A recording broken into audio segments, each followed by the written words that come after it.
You meet someone and the connection feels instant, but then, with almost no warning, that intense electric interest turns into freezing silence. For weeks, your phone lit up constantly with their texts.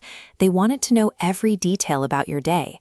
Now, you are left staring at a blank screen the moment you ruined it, asking yourself what you did wrong. But tearing yourself apart to find a flaw misses the reality of the situation entirely. Internalizing this sudden energetic shift as a personal failing misidentifies what actually happened.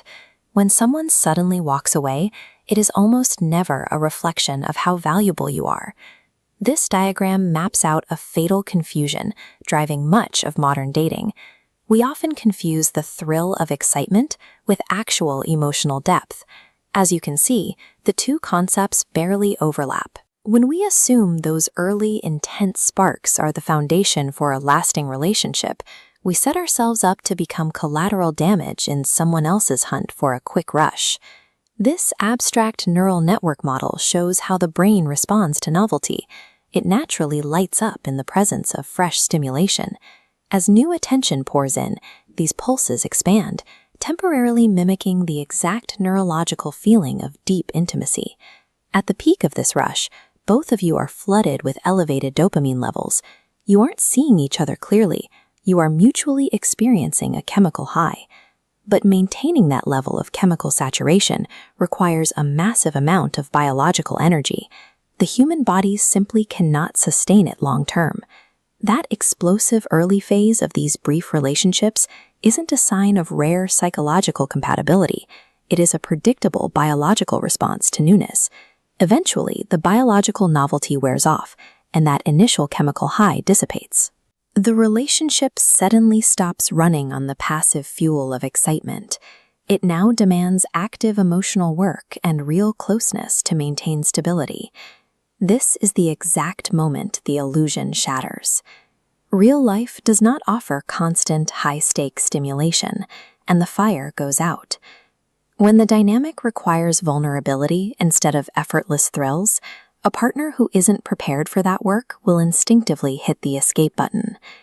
So why does the prospect of things becoming stable and real trigger fear instead of comfort? This chart tracks avoidant attachment. The input of emotional closeness is immediately routed to a threat response node, driving a direct retreat. The cycle then loops right back to seek fresh novelty, using new relationships as an endless tool for external validation. The irony is that they flee the connection precisely because genuine love requires the exact vulnerability they are terrified to face. Their sudden disappearance is a psychological defense mechanism meant to protect a fragile ego. It is entirely disconnected from what you bring to the table. This visual highlights a core mismatch in intent. The departing partner was wandering through dating, chasing transient feelings, while you were seeking a durable connection. Because your goals were mismatched from day one, their exit is not, and never was, a verdict on whether you were enough. Any bond constructed exclusively on fast, intense, early attention carries an inherent fragility. Moving forward, we should recognize rapid emotional investment as a warning sign of an unstable foundation, rather than a guarantee of future devotion. Fast interest flares up and vanishes quickly. Genuine connection requires unglamorous things: stability, consistency, and slow growth. Real intimacy cannot be hacked. It cannot survive on the evaporating fumes of early excitement. It has to take root. True connection was never meant to feel rushed. It is time to stop romanticizing the volatile spark and start valuing the slow build. Subscribe for more videos about psychology, emotions, and relationships.